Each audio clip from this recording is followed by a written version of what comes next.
All right. All right. Thank you so much for your time, Senator. Welcome to Tucson. Thank you. It cooled down just in time. So I want to start off, last time I saw you, you were at an event 2 years ago, and you were thinking about running for president back then, and you said it would be a difficult decision. Things were going to get ugly.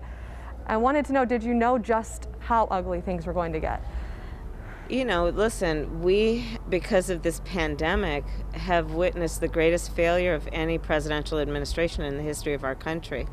I don't think anyone expected it could get this bad, where over 225,000 Americans are dead, where over 8.5 million people have contracted this virus with unknown long-term consequences, where in Arizona, 1 in 10 families is describing their household as having been hungry.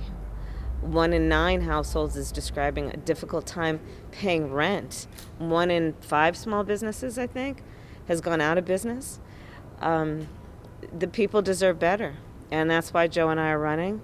We have a plan that is about getting control of this virus, and it includes what we're going to do to implement free testing and free vaccines when, God willing, we get one. Ours is a plan that's about bringing back up our business community, and in particular our small businesses, getting them the support they need to rehire and reopen, getting our schools the resources they need, including our teachers, so our kids can go back to school in a safe way. But I don't think anyone thought that it could get this bad. But we have had an administration and this president who has neglected the American people and who, frankly, has conducted himself with a reckless disregard for human life. And we're seeing the consequences, and the American people are paying the consequence. And speaking of Arizona, Senator, you are here in Tucson. Arizona has traditionally voted Republican since 1952, with the exception of Bill Clinton's win. Polls are showing our state could turn blue this year. Why do you think that is, and what does that mean to you?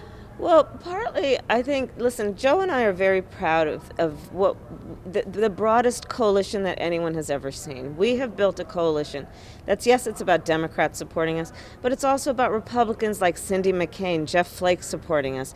It's about independents supporting us. It's about people knowing that Joe and I have a commitment that when and if we win, we are going to be an administration for all people, and I won't care, Joe doesn't care who you voted for in the election. We are going to support the people and lift them up and unify our country. We've been so beaten up by a president who's spent time trying to push hate and division and turn Americans against each other. Joe and I want to unify our country. We know we're strongest when we're united. That actually perfectly brings me to my next question. A key part of your campaign has been unifying the country. As the role, if you are elected as vice president, how will you continue to support that, and what do you say to your critics who have labeled you as a so-called progressive? How would you win them over? Listen, I am a patriotic American. I love my country, and I share the values that the vast majority of the American people share, which is about supporting working people, uplifting families, focusing on our children and getting them the education they need, protecting our seniors, protecting what we need to do to grow our economy, which means growing jobs and investing in our infrastructure. These are the things the American people care about, and these are our priorities. We know that we have to invest in the American people. We've had an administration over the last almost 4 years that's paid full-time to rich people and not to working people. Joe and I care about working people. It's looking unlikely that a second stimulus will be approved before Election Day. If you are elected, a Biden-Harris administration, what will you do with the second stimulus?